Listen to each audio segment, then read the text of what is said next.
Hello everybody, Jose Rodriguez here.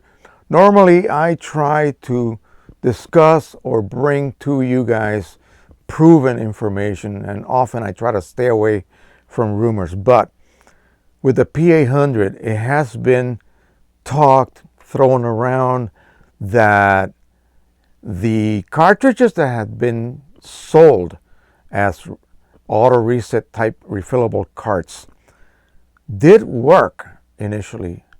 But with what printers? With not North American printers. It was only for European printers. And supposedly, they still work with the European printers. And again, that is not proven, so don't take that as the gospel truth. It's just a rumor.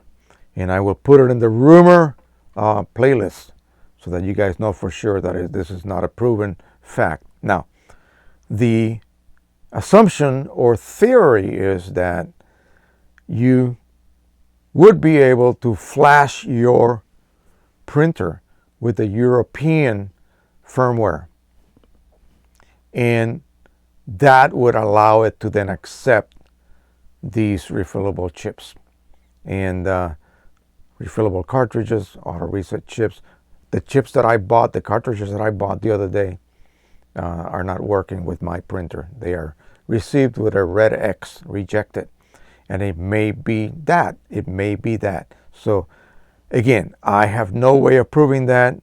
But let me tell you something. Long time ago, when the Canon Pro 9000 Mark II was the bomb, that was the printer, you were able to flash it back to a European version in order for you to be able to activate CD and DVD printing functionality, which the US version did not allow you to do so.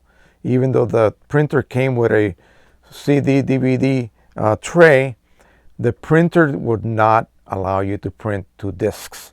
And by flashing the printer to convert it into a European version, all of a sudden you were able to print to discs by using the Canon disk printing tool that they also provided you. And this is many years ago, and of course you had to enter service mode to be able to make that change. I'm not saying that's something that can be done to a P800. The P800 is way too sophisticated to fall for a trick like that. I don't believe. But anyway, I just wanted to throw that out there. If you guys have heard anything, read anything, please go ahead and share it with us. You know, it may be true. If there's anything on YouTube that people are throwing around regarding this theory, go ahead and share it. You know, it doesn't have to be true, but it'd be interesting to find out if anyone has actually done this, okay? The same thing goes for those decoders that have been floating around from China that have to be internally plugged into the logic board. They only work with the European versions. They don't work with the North American version of these modern Epson printers like the P800 and up, okay? Especially the new ones that are coming out in the Sure Color series. They will make it extremely difficult, if not impossible, to hack and be able to use it with any kind of third-party option. All right, that is it for the evening. I'm going to head upstairs now and relax. I got to put some stuff on my back and sit on my couch a little bit and relax my back. All right, so thanks again, everybody. Please share, like, and subscribe. And until the next time, everyone, happy printing. Bye-bye.